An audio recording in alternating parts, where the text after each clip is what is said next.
National family health survey यानी NFHS की ताज़ा रिपोर्ट के अनुसार ये बात सामने आई है कि बच्चे पैदा करने की रफ्तार अब भारत में 2.2% से घटकर सिर्फ 2% रह गई है। आंकड़ों से पता चला है कि पिछले 2 दशकों से मुसलमानों की प्रजनन दर में तेजी से गिरावट आई है। देश में तेजी से बढ़ रही जनसंख्या पर थोड़ा ब्रेक लगता दिखाई दे रहा है। देश में बच्चे पैदा करने की रफ्तार कम हुई है। प्रजनन दर में जिस प्रकार की गिरावट दर्ज की गई है, उससे यह कहा जा सकता है आने वाले वक्त में भारत की जनसंख्या स्थिर की कैटेगरी में आ सकती है। नेशनल फैमिली हेल्थ सर्वे की हालिया रिपोर्ट ये बात सामने लाई है कि मुस्लिम वर्ग में प्रजनन दर से तेज गिरावट देखी गई है। सर्वे के अनुसार प्रजनन दर सन 1992 से 1993 में 4.4% था। 2015 से 2016 में 2.6% था और 2019 से 2021 में 2.3% था। इस सप्ताह की शुरुआत में जारी आधारिक आंकड़ों से पता चलता है कि सभी धार्मिक समूहों में पहले इसकी तुलना में कम बच्चे हो रहे हैं। आंकड़ों से यह भी पता चलता है कि मुस्लिम वर्ग में तेज गिरावट देखी गई है। मुसलमानों में एनएफएचएस 4 और एनएफएचएस 5 के बीच 2.62 से 2.36 तक 9.9% की सबसे तेज गिरावट देखी गई है। एनएफएचएस का जो सर्वे 1992 से 1993 के बीच हुआ था, उसमें मुसलमानों का प्रजनन दर 4.41 था। दूसरा सर्वे जो 1998 से 1999 के बीच हुआ था, उसमें दर 3.59 था। उसके बाद 2005 से 2006 के बीच हुआ, जिसमें दर 3.4 था।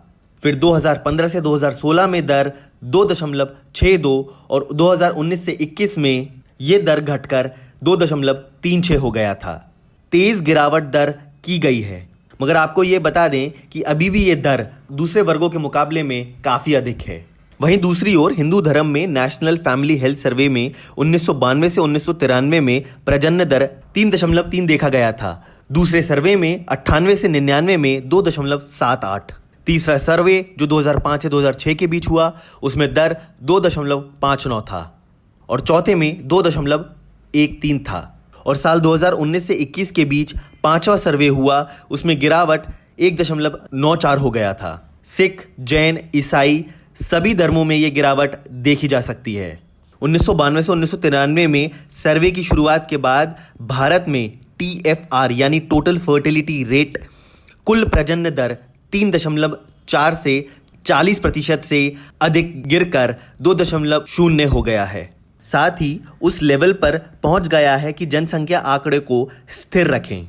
सर्वे के मुताबिक मुस्लिम फर्टिलिटी रेट में 46.5% की गिरावट आई है।